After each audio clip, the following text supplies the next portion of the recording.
My consultant told me, he said, you do still have some residual eyesight left, but you're colourblind. And I thought to myself, well, thanks for letting me know. But is that really the kind of thing you want to hear completely out of the purple?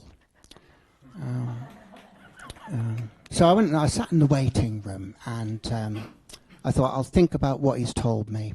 But those hospital waiting rooms, they can get so hot and stuffy, can't they? And so I thought to myself, I know, I'll go and get myself one of those little handheld fans, and maybe a can of Fanta or Tango. And I went into the little hospital shop, and well, I've always had a bit of a crush on the woman who works in the shop there, and so I got a bit tongue-tied, and go, hello, could I have one of those hand fan? Could I have a tang fan? May I have a fan? A tang? Could I have a hand fan? A fan tang? Could I have a fandang? I ended up singing most of Bohemian Rhapsody. Yeah, went to the visually impaired disco. Everyone's favourite way to spend a Tuesday night. And I was chatting to a lady there, but because of my low to no self-esteem, I thought she was only talking to me, you know, out of sympathy.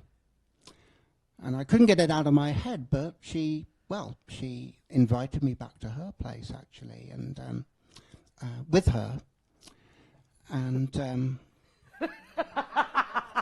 we had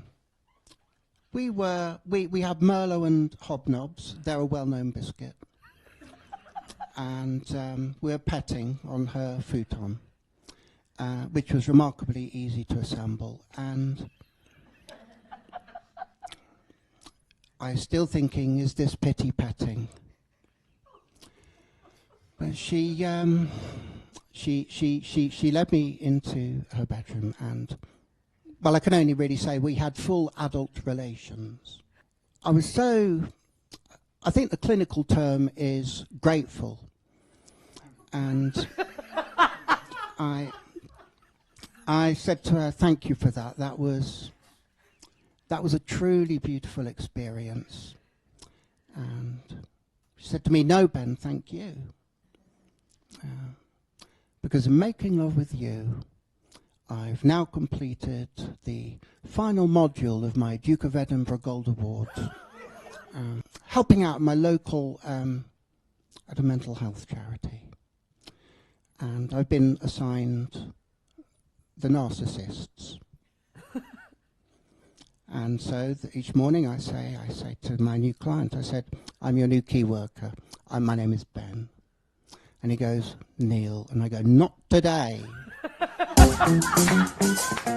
You also alluded in your set, but you used to have greater vision than you do today. So what is different? How do you see yourself compared to other visually impaired people around you? So, you know, and I had very supportive parents and a lot of help. And so, yeah, I remember going back to my local school, you know, after my illness, and teachers and friends kind of did a lot to help me. But it was a bit of a struggle all round, you know. So a sense of otherness, you know, began to set in. And yeah, it was a bit of a struggle. And then I went to a boarding school, actually, for blind and partially sighted kids. So then suddenly I'm in an environment where I'm, quote, normal again, as it were, mainstream again, the norm.